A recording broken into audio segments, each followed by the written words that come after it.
Saudaraku, jumpa lagi. Pada hari ini saya akan berbicara tentang pertarungan antara seleksi alam dengan seleksi manusia.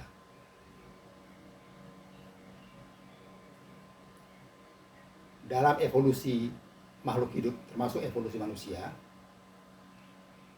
pada awalnya berlaku seleksi alam. Alamlah yang menentukan makhluk mana yang akan hidup, spesies mana yang akan bertahan hidup, dan spesies mana yang terpaksa punah oleh karena tidak mampu beradaptasi dengan alam. Saudaraku, secara umum disepakati manusia purba muncul di permukaan bumi ini sekitar 2 juta tahun yang lalu. Tentu setelah melewati kejamnya seleksi alam itu.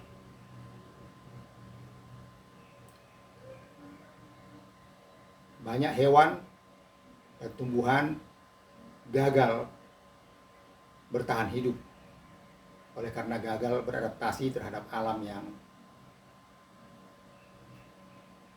sangat kejam. Seleksi alam ini berlangsung untuk waktu yang sangat lama. Dan pada revolusi pertanian, manusia sudah cukup pintar, tinggal menetap dan kemudian bertani.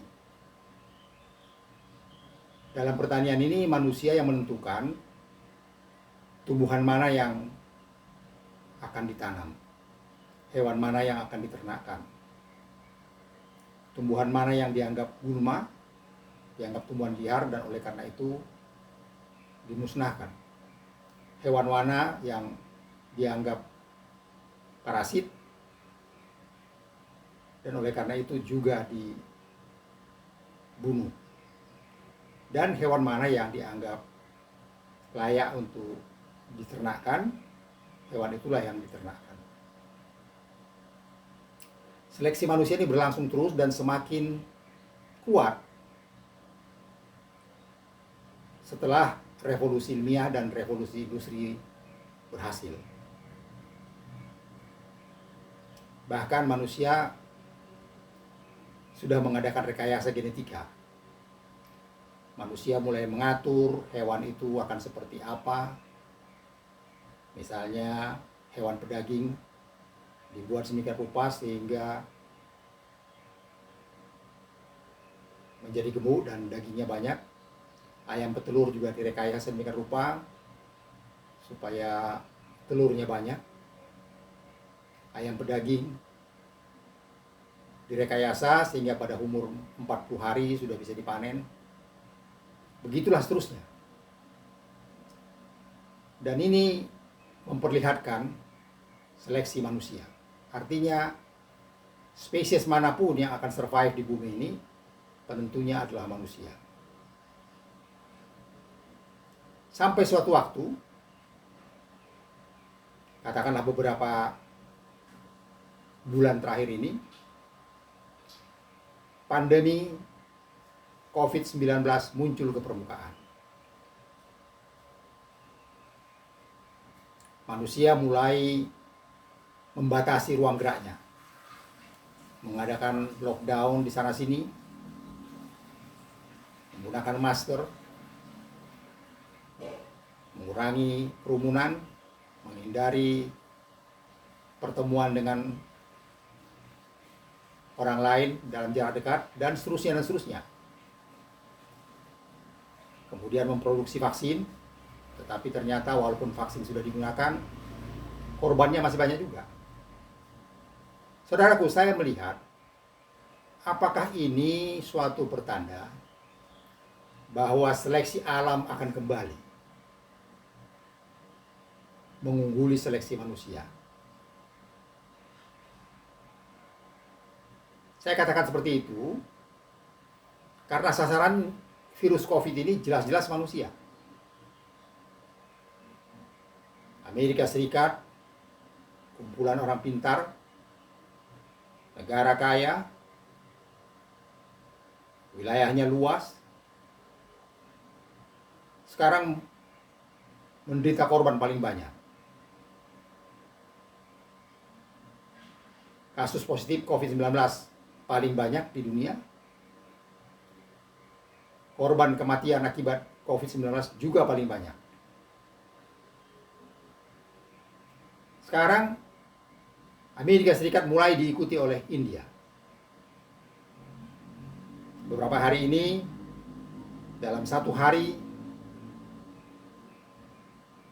positif COVID-19 sampai 400.000 orang. Meninggal dunia dalam satu hari mendekati 4.000 orang. Kondisi-kondisi ini membuat kita mulai bertanya lagi. Apakah alam akan mengambil kembali pekerjaan mereka selama ini, selama evolusi dulu, yaitu menjadi penentu makhluk mana yang bisa hidup, makhluk mana yang harus punah, dan seterusnya. Saya melihat sekarang ini sedang terjadi pertarungan itu. Tampaknya manusia mulai kewalahan. Paling tidak, sampai sekarang manusia belum mampu membasmi virus penyebab COVID-19. Bahkan virus ini sudah mengalami mutasi. Dan hasil mutasi itu seringkali menjadi lebih berbahaya. Penularannya lebih cepat dan dampak penyakitnya juga lebih berat. Kita akan lihat dalam bulan-bulan dan tahun-tahun ke depan ini,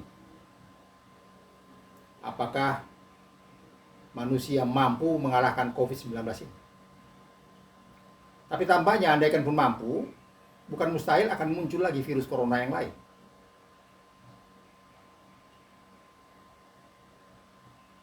Atau mutasi dari COVID-19 ini yang lebih ganas dari sebelumnya. Semua itu masih tanda tanya. Tapi tampaknya manusia sepakat bahwa kehidupan ini sudah semakin sulit. Banyak pemerintah sudah mengatakan COVID-19 ini tidak akan pergi, meninggalkan bumi. Dia akan tetap ada pada manusia. Dan oleh karena itu kita harus membiasakan diri menghadapi virus ini. Tentu manusia tidak mau kalah dengan virus. Manusia bisa berpikir, virus tidak. Kalau sampai kalah, aneh juga. Manusia yang semakin pintar ini. Tetapi kadangkala saya sampai juga kepada suatu pemikiran. Jangan-jangan yang membuat COVID-19 ini merajalela manusia juga. Saya pikir sebelum virus ini melompat ke manusia dan berkembang biak pada manusia, tentu dia sudah ada di tempat lain. Katakanlah pada hewan. Banyak pakar mengatakan mereka selama ini ada di kelelawar. Dan dari kelelawar itulah di Wuhan mereka melompat ke manusia, dan pada manusia justru mereka menjadi ganas. Membawa korban banyak, menular ke seluruh dunia. Kalau itu yang terjadi, maka mestinya manusia mulai harus menahan diri. Jangan sampai nanti lebih banyak lagi virus itu melompat dari hewan pindah ke manusia. Sekarang kita harus mulai berhitung. Korban-korban hewan itu harus dikurangi. Karena ternyata hewan ini, tanpa kita sadari, berguna juga buat kita. Artinya, dia menjadi habitat dari virus-virus yang kalau virus itu keluar dari mereka bisa menimbulkan penyakit bagi manusia. Sekarang kita harus mulai berpikir. Hewan-hewan mana yang harus kita pelihara supaya virus ini kembali ke hewan-hewan tersebut. Hidup damai di sana dan tidak mengganggu manusia. Tentu sembari menyiapkan obat untuk penderita COVID-19, juga memproduksi vaksin dari berbagai varian. Saya pikir sekarang manusia harus setiap hari membuat vaksin. Setiap muncul varian baru, buat vaksinnya. Setiap muncul varian baru, buat vaksinnya. Begitu seterusnya. Dan bersamaan dengan itu, ada sebagian ahli menyiapkan hewan-hewan yang bisa dijadikan habitat dari virus ini. Biar mereka kembali ke sana, hidup damai di sana. Dan kita terus membuat obat, membuat vaksin, agar manusia ini lebih kuat dan dia survive. Memang akan ada korban. Manusia-manusia lemah yang sudah membawa penyakit bawaan kelihatannya tidak kuat menghadapi virus ini. Banyak di antara mereka akhirnya sakit, semakin parah dan kemudian meninggal dunia. Barangkali itulah yang dikatakan manusia yang daya adaptasinya lemah, sehingga manusia lain bisa survive menghadapi virus corona ini, sementara ada manusia yang tidak mampu menghadapinya dan kemudian sakit berat dan meninggal dunia.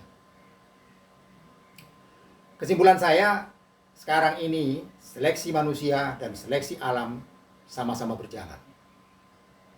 Saya tidak tahu sampai kapan ini berlangsung, tetapi manusia perlu lebih berhati-hati. Saudaraku, sampai sekian dulu pembicaraan kita. Sampai jumpa lagi di lain kesempatan. Terima kasih.